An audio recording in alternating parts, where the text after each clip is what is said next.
Japan का आसमान 9 अगस्त 1945। पहले एटॉमिक बम हमले के 3 दिनों के भीतर अमेरिका अब दूसरा बम भी गिराने वाला था। कुछ ही पलों में नागासाकी का 30% हिस्सा तबाह हो गया और 40,000 लोग पलक झपकते ही खत्म हो गए। मैं आप लोगों के सामने एक बात 5 दिन बाद जापान ने समर्पण कर दिया। जंग को जल्दी खत्म करने और अमेरिकी लोगों को बचाने के लिए इस नए सुपर वेपन का 2 बार इस्तेमाल किया गया। यही दास्तान सबने मान ली, लेकिन कुछ लोग अब इस इतिहास को चुनौती दे रहे हैं। ये एक सफेद झूठ है कि उस खतरनाक बॉम्ब के इस्तेमाल के पीछे कोई वाजिब वजह थी।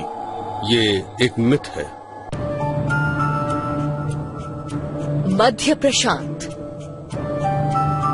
टिनियन एयरबेस, 9 अगस्त 1945। सार्जेंट विलियम बानी और 519th कॉम्पोजिट ग्रुप के इनके साथी एक बेहद गोपनीय बॉम्बिंग मिशन के लिए जमा हो रहे थे। ये जापान पर फैट मैन गिराने वाले थे, जो अमेरिका का दूसरा एटॉमिक बम था। पहला एटॉमिक बम लिटिल बॉय 3 दिन पहले हिरोशिमा पर गिराया गया था। अमेरिका को उम्मीद थी कि इस बम के हमले से जापान समर्पण कर देगा। हम सबको लग रहा था कि ये आखिरी हमला होगा, इससे जंग खत्म हो जाएगी। बानी ग्रेट आर्टिस्ट प्लेन के रेडार ऑपरेटर थे। ये इस मिशन में शामिल 3 अहम प्लेन्स में से एक था। इसका काम विस्फोट को नापना था। बिग स्टिंग विस्फोट को फिल्माने वाला था और बॉक्स का नाम के प्लेन को बम गिराना था। 2,500 किलोमीटर दूर जापान के टापुओं पर 8.5 महीनों से इसके अहम शहर यूएस एयरफोर्स की सैचुरेशन बॉम्बिंग रेज से तबाह हो रहे थे।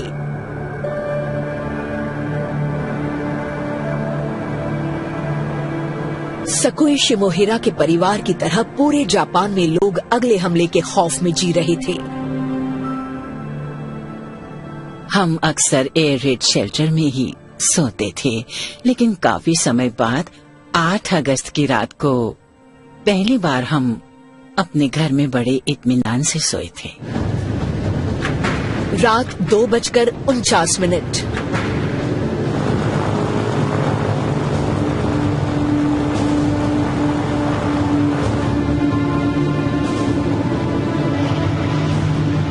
B-29 सुपर फोर्ट्रेस बॉक्सकार ने उड़ान भरी।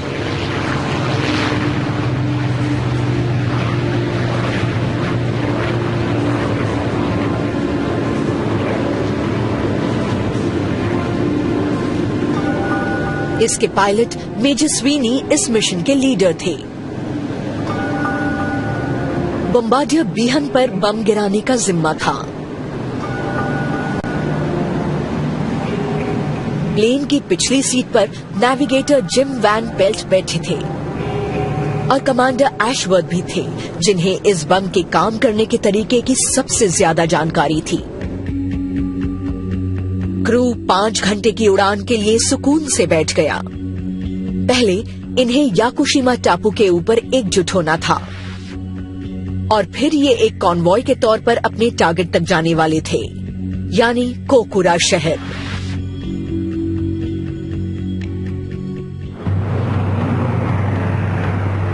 सुबह 7:50।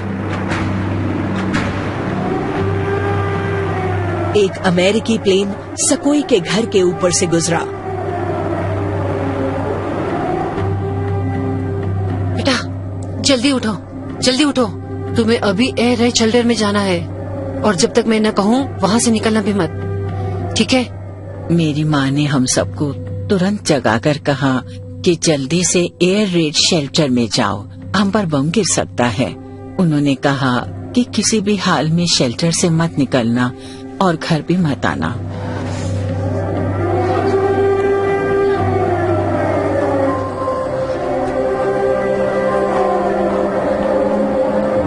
कुछ किलोमीटर दूर 18 साल के सुमिटेरु टैनिगुची चिट्ठियां बांट रहे थे। पोस्ट ऑफिस के लिए काम करने पर आप एयर रेड वार्निंग के लिए अपना काम बंद नहीं कर सकते, इसलिए मैंने शेल्टर में शरण नहीं ली।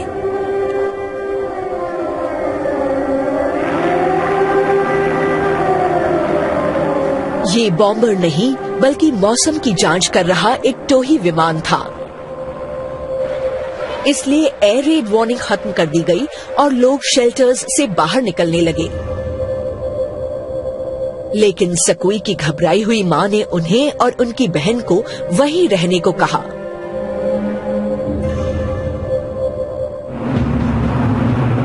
सुबह 8:10।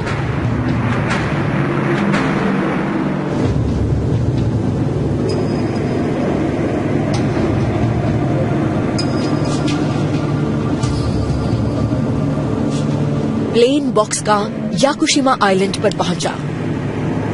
हम आरडीवी पॉइंट पहुंच रहे हैं। ठीक है जिम, अब हम बम गिराने वाली ऊंचाई पर जा रहे हैं। थोड़ी देर में प्लेन ग्रेट आर्टिस्ट भी पहुंच गया।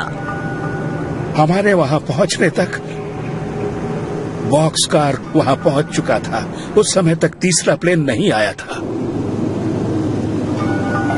बिग स्टिंग कहीं नजर नहीं आ रहा था। रेडियो पर कोई बातचीत न करने के सख्त आदेश की वजह से ये लोग लापता प्लेन से संपर्क नहीं कर पा रहे थे। इन्होंने चक्कर काटना शुरू किया। वहां चक्कर लगाते समय हमें वेदर प्लेन्स की रिपोर्ट्स मिली। कोकुरा में मौसम साफ था। क्रू को आदेश मिला था कि टारगेट के साफ नजर आने पर ही बम गिराया जाए। ये लोग बिग स्टिंग के आते ही बम गिराने के लिए बिल्कुल तैयार थे। हम वहां पहुंचकर इंतजार करने लगे। हमें 15 मिनट तक इंतजार करना था। इस बीच 276 किलोमीटर दूर नागासाकी में 10 साल की सकुई अब भी अपनी बहन और भतीजे के साथ एयर रेड शेल्टर में थीं। हम चटाई पर बैठे हुए थे और हम बहुत चैन से थे। सुबह 8:50। बॉक्सका और ग्रेट आर्टिस्ट 40 मिनट से चक्कर लगा रहे थे। फ्यूल टैंक में दिक्कत की वजह से बॉक्सका ज्यादा देर तक उड़ान नहीं भर सकता था। इसके अलावा फैटमैन नाम का एटॉमिक बम इसी के बॉम्ब बे में था। हर सेकंड के इंतजार के साथ बेशकीमती ईंधन खत्म हो रहा था। हम क्यों रुके हुए हैं? हॉपकिंस, अब तक बिग स्टिंग का कोई पता नहीं है। बिग स्टिंग में सिर्फ रिकॉर्डिंग उपकरण थे, इसलिए बाकी दोनों प्लेन्स को उसका इंतजार करने की जरूरत नहीं थी। अब स्वीनी को फैसला लेना था। छोड़ो उसे, हम और इंतजार नहीं कर सकते। इन्होंने ग्रेट आर्टिस्ट को कार्रवाई करने का संकेत दिया। दोनों प्लेन्स 390 किलोमीटर दूर कोकुरा शहर की ओर बढ़ने लगे। सुबह 9:20।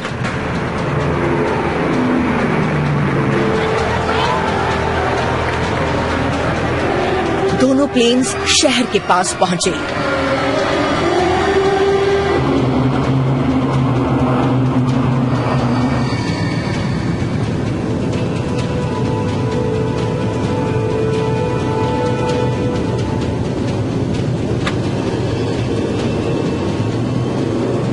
हमारे कोकुरा पहुंचने तक मौसम बिगड़ने लगा था। सुबह 9:45। वेदर प्लेन द्वारा 1 घंटे पहले बताया गया साफ आसमान अब बादलों से भर गया था। स्वीनी ने बॉम्बिंग रन शुरू करने का संकेत दिया।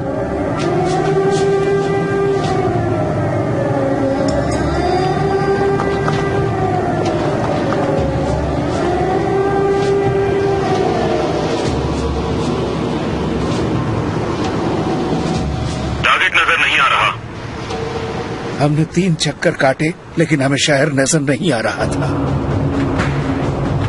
सुबह 10:30 बजे स्वीनी ने कोकुरा पर हमले की कार्रवाई रोक दी। इस मिशन को बीच में छोड़ने से 45 मिनट का ईंधन बर्बाद हो गया था।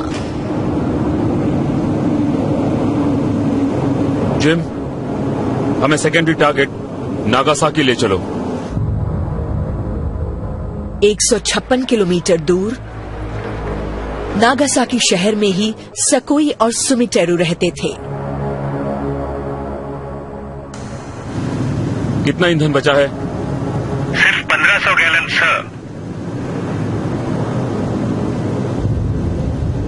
अब इनके पास बस नागासाकी पहुंचकर सही सलामत बेस तक लौटने लायक ही ईंधन था, वो भी प्लेन का वजन कम कर लेने पर ही मुमकिन था। इन्हें ये बम गिराना ही था, चाहे मौसम कैसा भी हो। एशवर्थ, क्या टारगेट नजर नहीं आने पर रेडार रन से काम चला सकते हो? वेपनियर होने की वजह से सिर्फ एशवर्थ को ही विजुअल से रेडार ड्रॉप पर स्विच करने का अधिकार था। हाँ, नागासाकी पर चाहे रेडार से दिखे या सीधे नजर आए, हम वहीं बम गिराएंगे।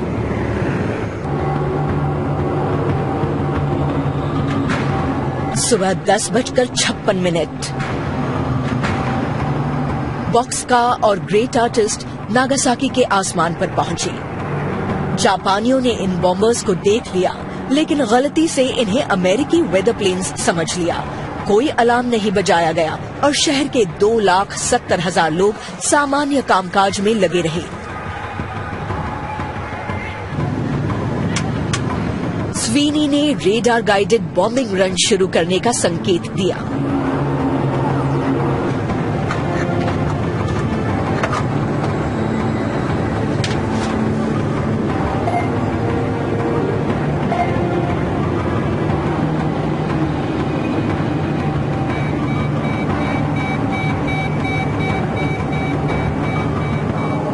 लेकिन रेडार ड्रॉप से ठीक पहले दिख गया, मुझे शहर नजर आ रहा है। अब ये तुम्हारा है बिहान।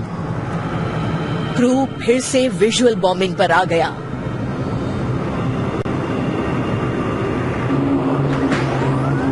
सुबह 11:02।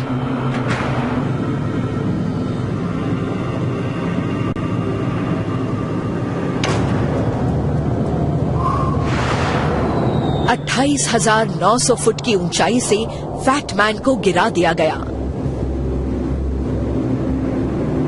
धमाके से बचने के लिए दोनों प्लेन्स तुरंत मुड़ गए। तभी मैंने एक प्लेन की आवाज सुनी। मुझे ये अजीब लगा क्योंकि एयर रेड वार्निंग खत्म हो गई थी और जैसे ही मैं मुड़ा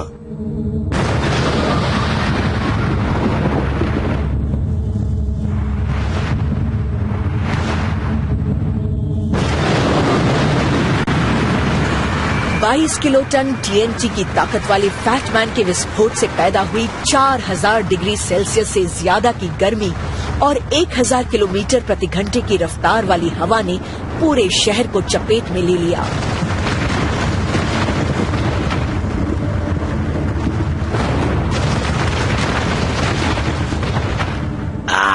मैं जोर से चीखी, मुझे बस इतना ही याद है।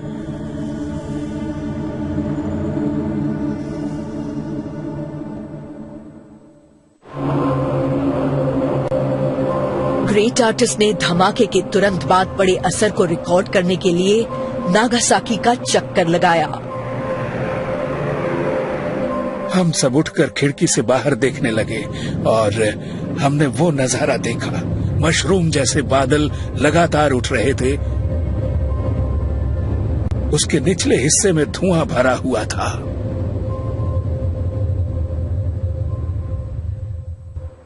नागासाकी में बिल्कुल खामोशी थी।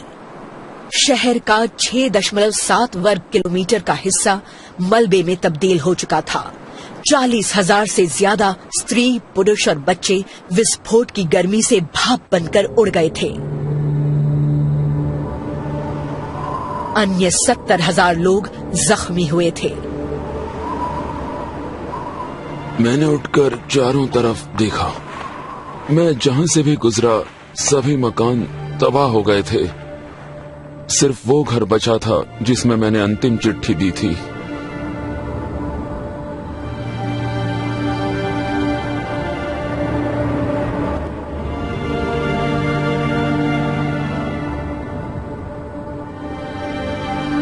शेल्टर में सकोई को होश आया।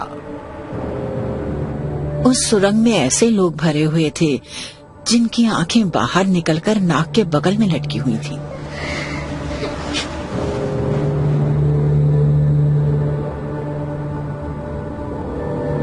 सकोई की बहन और उनके भतीजे की भी जान किसी तरह बच गई थी। अब उन्हें अपनी मां का ख्याल आया।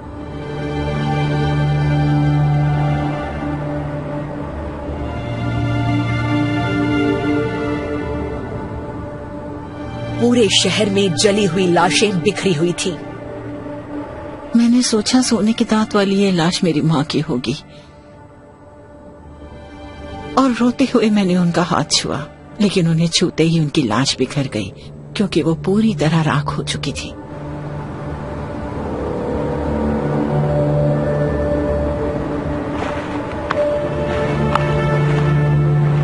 सुमिटेरू मदद ढूंढने लगे।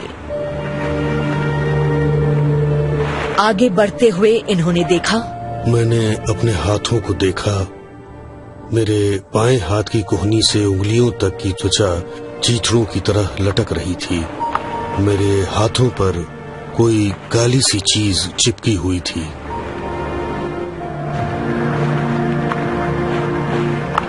नागासाकी और इससे 3 दिन पहले हिरोशिमा पर गिराए गए एटॉमिक बमों से पलक झपकते ही 1 लाख से ज्यादा लोग मारे गए थे।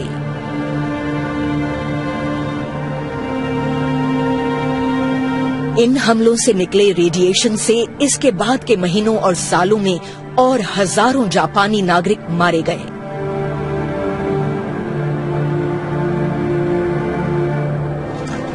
नागासाकी पर हमले के 5 दिन बाद अमेरिका के प्रेसिडेंट हैरी ट्रूमैन ने एक प्रेस कॉन्फ्रेंस बुलाई। आज दोपहर मुझे जापान की सरकार से एक संदेश मिला है। मैं उनके इस जवाब को पॉट्सडैम डिक्लेरेशन को पूरी तरह स्वीकार करने की सहमति मानता हूं, यानी जापान ने बिना शर्त समर्पण कर दिया है। प्रशांत क्षेत्र में लड़ाई खत्म हो गई। शायद 2 न्यूक्लियर बमों ने अपना काम कर दिखाया था। निश्चित रूप से अमेरिका का दावा था कि ये जापान पर जमीनी हमले से बचने के लिए जरूरी था, क्योंकि उसमें कई हजार अमेरिकी सैनिक मारे जाते। पूरी दुनिया में इसी बात को स्वीकार कर लिया गया। लेकिन अमेरिकन, रशियन और जापानी आर्काइव्स को 10 साल तक खंगालने के बाद इतिहासकार और लेखक सुयोशी हासेगावा एक बिल्कुल अलग नतीजे पर पहुंचे।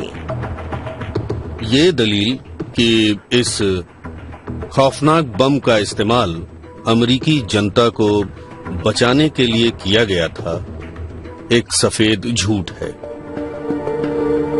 ये एक मिथ है। अब उन विनाशकारी सप्ताहों की घटनाओं पर फिर से गौर करके और आर्काइव्स की गहराइयों में उतरकर हम बम और जापान के समर्पण पर उसके असर और दूसरे विश्व युद्ध के अंजाम की असली दास्तान को उजागर करेंगे।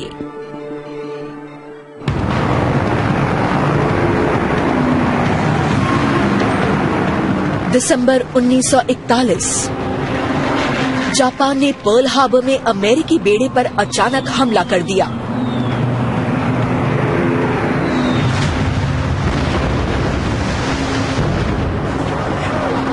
अमेरिका के 2402 सैनिक मारे गए।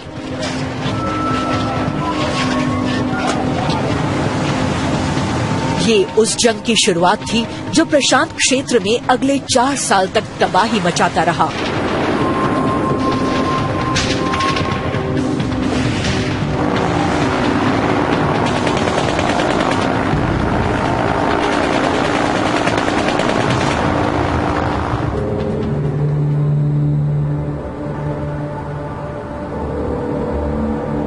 इस जंग में 20 लाख से ज्यादा जापानी सैनिक और नागरिक मारे गए।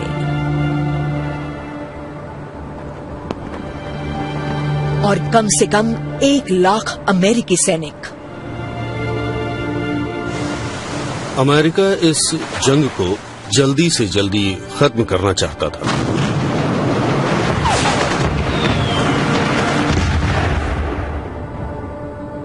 (1944) के अंत तक अमेरिकी सेना ने मैरियाना आइलैंड्स पर कब्जा कर लिया था।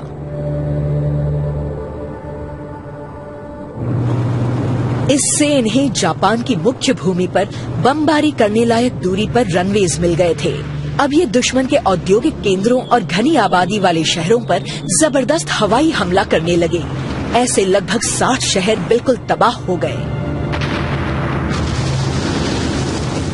उम्मीद थी कि इससे जापान समर्पण के लिए मजबूर हो जाएगा, लेकिन इसकी बजाय जापान ने केत्सुगो की रणनीति अपना ली, यानी टोटल वॉर।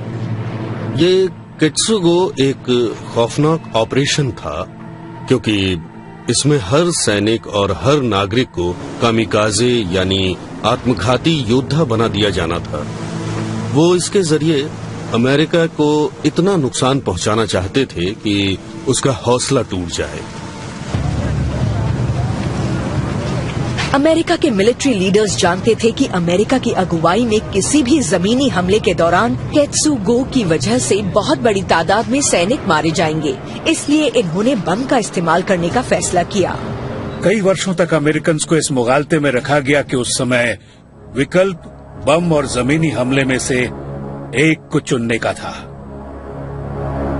लेकिन ये मान्यता ऐतिहासिक रूप से गलत है। इतिहासकार बार्टन बर्नस्टीन का मानना है कि एक तीसरा विकल्प भी मौजूद था कि एक मजबूत सहयोगी के साथ मिलकर जापान पर 2 तरफ से हमला किया जाए। रूस का जापान के साथ जंग से अलग थलग रहने का समझौता था, लेकिन अमेरिका 1943 से ही रूस को इसे तोड़ देने के लिए मनाने की कोशिश कर रहा था। अमेरिका और रूस द्वारा 2 तरफ से हमला होने पर जापान को मजबूरन अपनी फौज को ज्यादा बड़े इलाके में और कम तादाद में तैनात करने पर मजबूर होना पड़ता। जंग में सोवियत संघ के शामिल होने से इसका अंत जल्दी हो जाता और अमेरिकी सेना के इतने सारे लोग मारे नहीं गए होते। जुलाई 1945 में अमेरिका के प्रेसिडेंट ने युद्ध के बाद यूरोप के हालात और प्रशांत में जंग के अंतिम दौर पर चर्चा के लिए सोवियत संघ और ब्रिटेन के नेताओं से पराजित जर्मनी के पोट्सडैम शहर में मुलाकात की। स्टालिन ने वहां बताया कि 15 अगस्त से सोवियत संघ जापान के खिलाफ लड़ाई में शामिल हो जाएगा। प्रेसिडेंट ट्रूमैन को उम्मीद थी कि हमले में रूस के शामिल होते ही ये जंग खत्म हो जाएगी। उस रात उन्होंने अपनी डायरी में इसे दर्ज किया। 15 अगस्त से जापान के युद्ध में स्टालिन भी शामिल हो जाएगा। ऐसा होने पर जापान खत्म हो जाएगा। अब जापान पर जमीनी हमला मुमकिन लगने लगा था। अमेरिका की मनचाही मुराद पूरी हो रही थी। जापान 2 तरफ से हुए हमले में पिस जाता और अमेरिका के कम से कम सैनिक मारे जाते। लेकिन हासेगावा का मानना है कि जंग में सोवियत संघ को शामिल करने के बाद ट्रूमैन ने इस मामले पर फिर से विचार किया। पोट्सडैम की बातचीत तक पश्चिमी ताकतों और सोवियत संघ के बीच पोलैंड और पूर्वी यूरोप के मसले पर काफी तनाव बढ़ चुका था। मई 1945 में जर्मनी के समर्पण के बाद सोवियत सेनाओं ने पूर्वी यूरोप पर कब्जा कर लिया था। इन्होंने बड़े बड़े इलाकों पर कब्जा करने की मुहिम में पूर्वी Germany, Baltic states, Poland, Czechoslovakia, Romania और बुल्गारिया पर झंडा बुलंद कर दिया था। रूस की ताकत बढ़ती जा रही थी। अमेरिका के लिए ये खतरे की घंटी थी। ट्रूमैन और उनके सलाहकारों को डर था कि अगर सुदूर पूर्व में सोवियत संघ भी लड़ाई में शामिल हुआ तो वो एशिया के भी काफी बड़े हिस्सों पर कब्जा कर लेगा। ट्रूमैन के सामने ये उलझन थी कि जंग में सोवियत संघ को शामिल होने दिया जाए या नहीं। जंग में सोवियत संघ के शामिल होने से अमेरिकी सैनिकों की जान बच सकती थी, लेकिन इसके साथ ही सोवियत संघ के और फैल जाने का खतरा भी था। अब ट्रूमैन एक ऐसे सहयोगी देश के साथ फंस गए थे जिस पर वो भरोसा नहीं कर सकते थे, लेकिन इन्हें सोवियत संघ के जंग में शामिल होने से पहले ही युद्ध खत्म करने और अमेरिका के पास मौजूद नई मिलिट्री टेक्नोलॉजी का प्रदर्शन करने दोनों का मौका नजर आया। ये न्यूक्लियर वेपन्स की मदद से ऐसा कर सकते थे। एक बम इस्तेमाल के लिए तैयार था, दूसरे का न्यू मैक्सिको के रेगिस्तान में परीक्षण हो रहा था।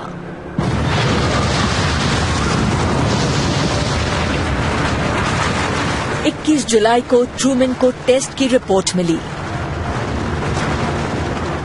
ये टेस्ट उन लोगों की उम्मीद से कहीं ज्यादा कामयाब रहा था और ट्रूमैन बहुत खुश थे।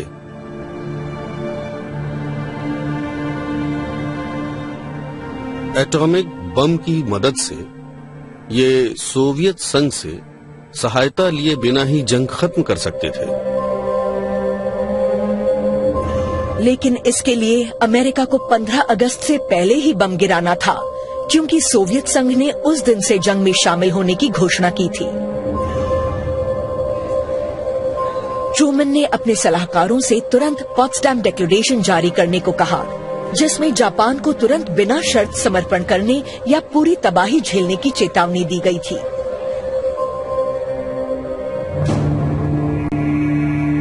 जापान के लीडर्स ने इसकी अनदेखी कर दी। अब ये रेस युद्ध में सोवियत संघ के शामिल होने और एटॉमिक बम के बीच थी।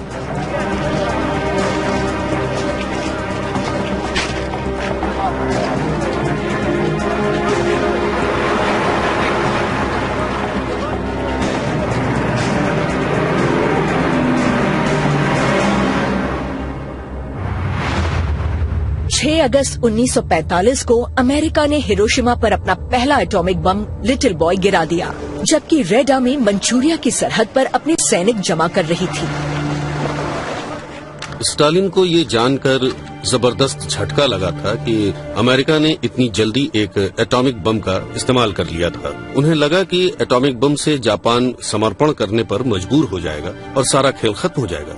इससे वो बहुत दुखी थे। सर, आपके लिए अर्जेंट टेलीग्राम आया है। ठीक है, तुम जाओ। स्टालिन को लग रहा था कि सोवियत साम्राज्य को एशिया में फैलाने का उनका लक्ष्य खत्म हो गया था, लेकिन तभी उन्हें अपने विदेश मंत्रालय से एक अर्जेंट संदेश मिला। जापान सोवियत संघ की मदद चाहता था। जापान उस समय तक युद्ध खत्म करने के लिए मॉस्को के दखल की रणनीति पर कायम था। हासेगावा को लगता है कि इस संदेश से ये साफ है कि हिरोशिमा पर बमबारी से जापान समर्पण के लिए तैयार नहीं हुआ था। स्टालिन के लिए ये संदेश बहुत अहम था। प्रशांत क्षेत्र का युद्ध अभी खत्म नहीं हुआ था। उन्होंने तुरंत सोवियत सेना को हमला करने का आदेश दिया। 9 अगस्त को जब अमेरिका के दूसरे एटॉमिक बम को गिराने की तैयारी चल रही थी, तब 15 लाख रूसी सैनिक मंचूरिया की सरहद में घुस गए। रेड आर्मी ने तुरंत जापान की बहुत कम तादाद में तैनात सेना को पछाड़ दिया। मंचूरिया की राजधानी चैंगचुन से जापानी सेना कुछ ही घंटों में पीछे हट गई। जापान के हाई कमांड ने इंपीरियल पैलेस के नीचे एक बंकर में इमरजेंसी मीटिंग की। जंग में सोवियत संघ के शामिल हो जाने से जापान की नीति तय करने वालों के सामने समर्पण का बहुत बड़ा खतरा पैदा हो गया था। हासेगावा का मानना है कि उस समय पहली बार समर्पण पर गंभीरता से विचार किया गया था। जापान पर शासन करने वाले 6 अहम लीडर्स में से 3 लोग पीस पार्टी के शांतिप्रिय लोग थे और बाकी 3 वॉर पार्टी के आक्रामक लोग थे।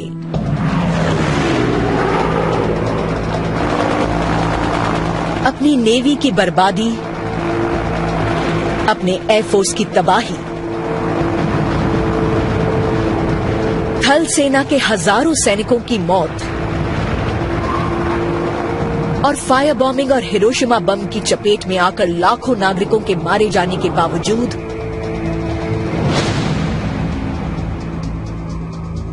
वे समर्पण के लिए तैयार नहीं थे। हर किसी को जंग के लिए कुर्बानी देनी थी। अगर वो मारे जाते ये कोई बहुत बुरी बात नहीं थी, ये तो जंग का हिस्सा था। लेकिन बिग सिक्स के लिए अमेरिका की शर्तें सबसे बड़ी बाधा थीं। पहले की तरह आज भी हमारी मांग बिना शर्त समर्पण की है। जापानियों को डर था कि इससे उनके सम्राट की सत्ता खत्म हो जाएगी, जो जापान की सार्वभौमिकता के साथ साथ उसकी पहचान भी मानी जाती थी। वे बिना शर्त समर्पण को सम्राट वाली व्यवस्था का अंत मानते थे और वो उसे स्वीकार नहीं कर सकते थे। बिग सिक्स सम्राट और साम्राज्यवादी सिस्टम को बनाए रखने के लिए बेताब था, लेकिन उग्रपंथी और नरमपंथी नेता इसे हासिल करने के लिए अलग अलग रणनीति अपना रहे थे। वो पार्टी केत्सुगो के जरिए अमेरिकियों को इतना नुकसान पहुंचाना चाहती थी कि शायद वे जापान को अपनी शर्त पर समर्पण करने की छूट दे देते। पीस पार्टी सोवियत संघ के जरिए शांति के लिए बातचीत करना चाहती थी। सोवियत संघ के हमला कर देने से दोनों योजनाएं नाकाम हो गई। उनके युद्ध में शामिल हो जाने से सोवियत संघ के बीच बचाव के जरिए युद्ध खत्म करने की पीस पार्टी की उम्मीद हवा हो गई। सेना को लग रहा था कि इससे जापान की हिफाजत करने की उम्मीद भी खत्म हो गई, क्योंकि वो दो मोर्चों पर लड़ने के लिए तैयार नहीं थे। इस बीच रेड आर्मी के बढ़ने के साथ साथ बॉक्स का प्लेन ने भी उड़ान भरी।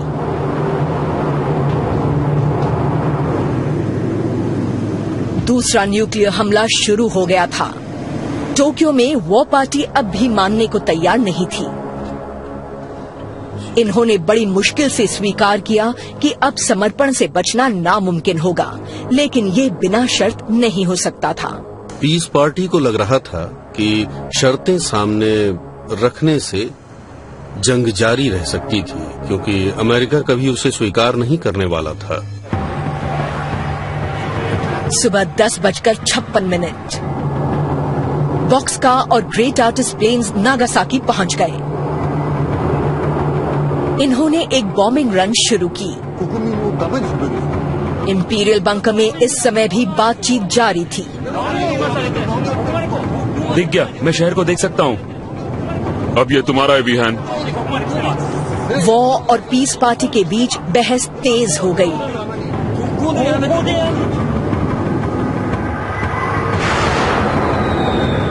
दिन के 11:02।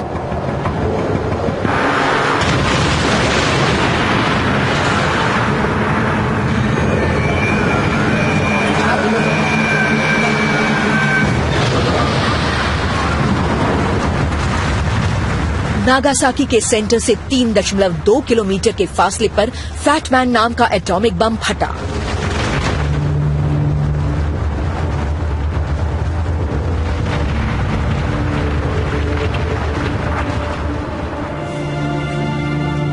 नागासाकी पर बमबारी की खबर 30 मिनट बाद हाई कमान तक पहुंच गई।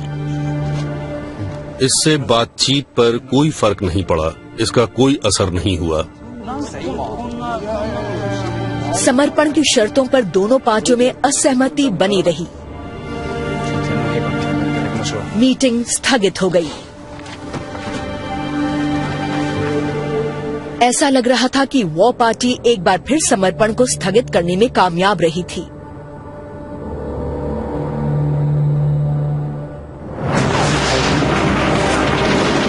लेकिन हासेगावा ने पाया कि सोवियत हमले का पीस पार्टी पर गहरा असर पड़ा था। रेड आर्मी तेजी से जापान की मुख्य भूमि की ओर बढ़ रही थी। पीस पार्टी का मानना था कि इस जंग के जारी रहने से एम्परर सिस्टम पर बहुत बुरा असर पड़ सकता था। कम्युनिज्म और सम्राट वाली शासन व्यवस्था एक दूसरे के विपरीत हैं। सोवियत प्रभाव में सम्राट वाली व्यवस्था तबाह हो जाती। पीस पार्टी का मानना था कि समर्पण के बाद क्रांतिकारी सोवियत संघ के मुकाबले ज्यादा व्यावहारिक अमेरिकन द्वारा जापान के सम्राट को सत्ता प्रमुख बनाए रखने की संभावना ज्यादा थी। इसलिए उन्होंने उस शख्स से अपील की जो सेना से समर्पण करा सकता था। ये सिर्फ सम्राट कर सकते थे।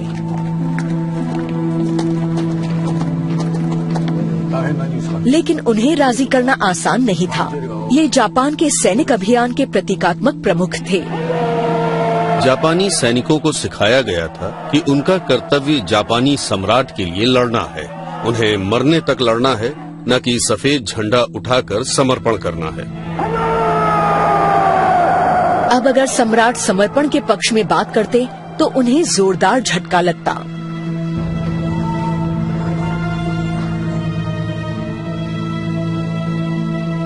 चौदह अगस्त को सुबह 10 बजे इंपीरियल बंकर में फिर से हाई कमांड की बैठक हुई। इस बार इसमें सम्राट भी शामिल हुए। जापान बिना शर्त समर्पण के लिए तैयार हो गया।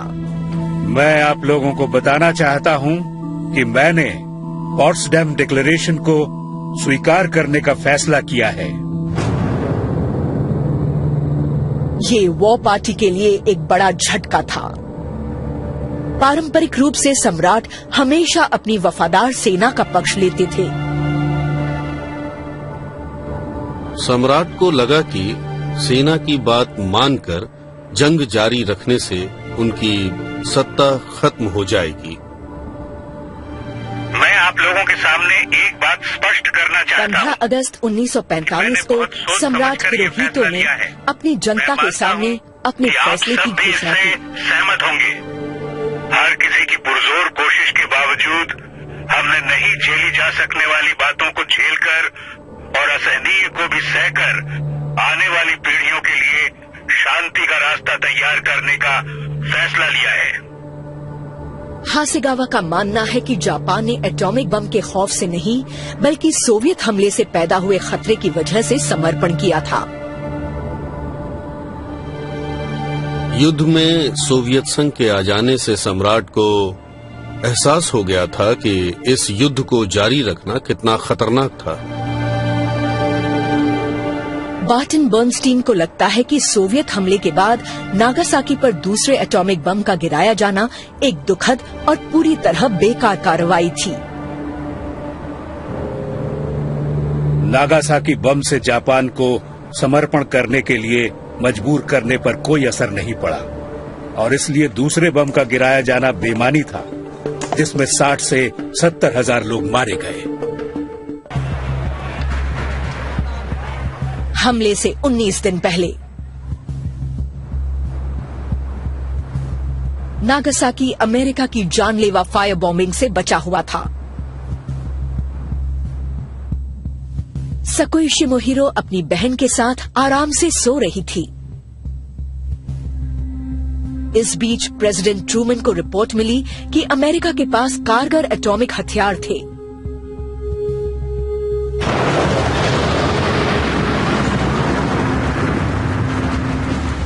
ये बम अमेरिकी सैनिकों की जान बचा सकता था, लेकिन इससे हजारों जापानी नागरिक मारे जाने वाले थे। इन मौतों की कभी किसी ने परवाह नहीं की। आर्काइव्स पर गौर करें तो हमें ऐसा कोई विवरण नहीं मिलता है जब ट्रूमैन या सेक्रेटरी ऑफ वॉर स्टिम्सन या उन दोनों के सबसे करीबी लोगों में से किसी ने भी एक बार भी ये सवाल उठाया कि क्या बम का इस्तेमाल सही होगा। 6 अगस्त 1945 नागासाकी पर हमले से 3 दिन पहले अमेरिका ने अपना पहला एटॉमिक बम हिरोशिमा पर गिराया और एक झटके में 80,000 लोग खत्म हो गए। नागासाकी पर हमले से 2 दिन पहले जापान के लीडर्स ये देखने के लिए बेताब थे कि बिना शर्त उनके समर्पण करने की बजाय क्या सोवियत संघ उस युद्ध को रुकवाने के लिए बीच बचाव कर सकता था। उनकी सबसे बड़ी प्राथमिकता इंपीरियल सिस्टम को बनाए रखने की थी। अमेरिका की तरह उन्हें भी जापानी नागरिकों की कोई परवाह नहीं थी। जहां तक सेना का सवाल था, नागरिकों का मारा जाना उनके लिए भी मायने नहीं रखता था। नागासाकी पर हमले से 12 घंटे पहले सोवियत संघ ने बीच बचाव करने का जापान का अनुरोध ठुकराकर युद्ध की घोषणा कर दी। नागासाकी पर हमले से 9 घंटे पहले एक और न्यूक्लियर बम गिराने की जरूरत नहीं होने पर भी सुपर फोर्ट्रेस बॉक्सकार ने 4.9 टन के न्यूक्लियर डिवाइस फैटमैन को लेकर टिनियन एयरबेस से उड़ान भरी। इन्हें ये बम कोकुरा या नागासाकी पर गिराना था। इसमें ढेर सारे निर्दोष लोगों की मौत तय थी, लेकिन अमेरिका की ज्यादा दिलचस्पी अपने नए हथियार को आजमाने और सोवियत संघ पर अपनी बढ़त को बनाए रखने में थी। देखा जाए तो सन 1945 तक दूसरा विश्व युद्ध एक खुली लड़ाई बन गया था, जिसमें धीरे धीरे नागरिकों पर हमला करने के प्रति संयम एकदम खत्म होता जा रहा था। कई वर्षों की बेरहम लड़ाई के बाद हर पक्ष से मानवता की बुनियादी समझ शायद खत्म होने लगी थी। हमले से 6 मिनट पहले बॉक्सकार ने नागासाकी के आसमान पर बॉम्ब रन शुरू किया।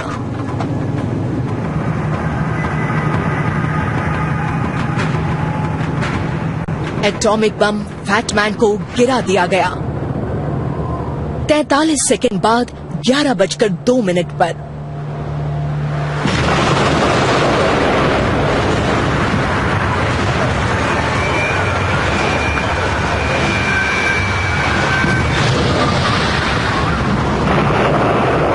फैटमैन में विस्फोट हुआ।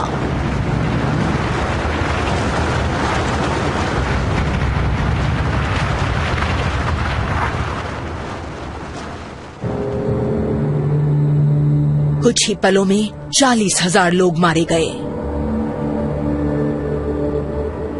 हजारों अन्य लोग रेडिएशन की चपेट में आकर मरे।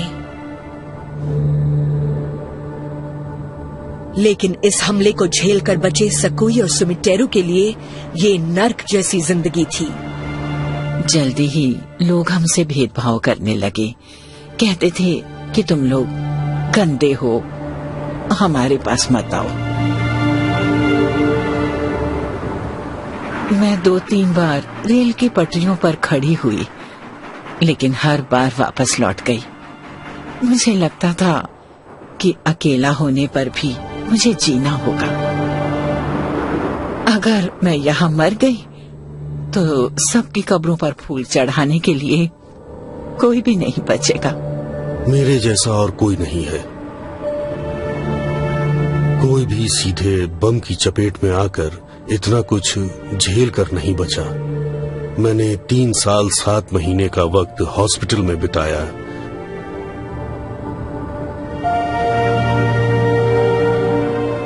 मुझे अपनी आंखों से परमाणु हथियारों का अंत होते हुए देखना है।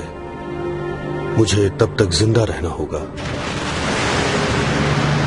आज 9 देशों के पास न्यूक्लियर वेपन्स हैं, जिनमें बेलगाम नॉर्थ कोरिया और घोर प्रतिद्वंद्वी पाकिस्तान और भारत जैसे देश भी शामिल हैं। दुनिया भर में लगभग 20,000 न्यूक्लियर वेपन्स हैं। ये दुनिया से पूरी आबादी को कई बार खत्म करने की क्षमता रखते हैं।